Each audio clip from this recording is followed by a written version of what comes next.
I just knew I had to help my friend. You know, at that point, I wasn't a cop anymore. Yeah. Sorry.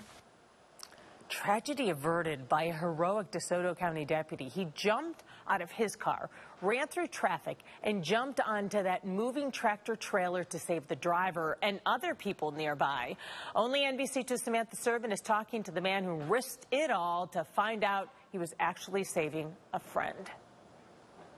This is all that's left of the highway heroics here Wednesday morning, where a deputy who doesn't even work the road changed his path to work that day and ended up saving a man's life. 911, what's your emergency? There's a semi where it seems the driver had a medical emergency. It's a call that easily could have turned disastrous if the right person hadn't been in the right place at the right time. It just so happens he's a dear friend of mine. Lieutenant Michael Bellflower was heading to work a different way Wednesday morning when he noticed a semi at the Turner 70 light moving too slowly. I got around in front of the truck to see if I could see into the cab to see if he was, you know, busy trying to get in gear and get going, or if he was in distress.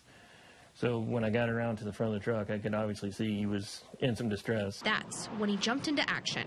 As a detention deputy, he didn't have his body camera while traveling to work, only a radio to call for help. His voice, you could hear his voice. There was something different on the radio. So I basically sprinted next to the truck and hooked a mirror and jumped up onto the step. And I banged on the window trying to get him to come to. I called his name. Mind you, this semi-truck is still moving, slowly speeding up, heading into oncoming traffic. All the while, the lieutenant is trying to break the glass to turn the ignition off. I just knew I had to help my friend.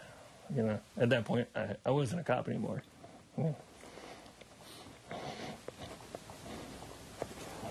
Sorry.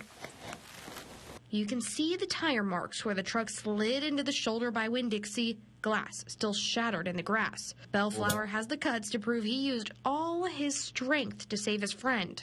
At that point, I can fix a couple cuts. I can't fix losing him. When the driver came to, he didn't know what had happened, but quickly was able to diffuse the tension with a laugh. I said, "Do you know me?" He's like, "Well, what kind of question is that?"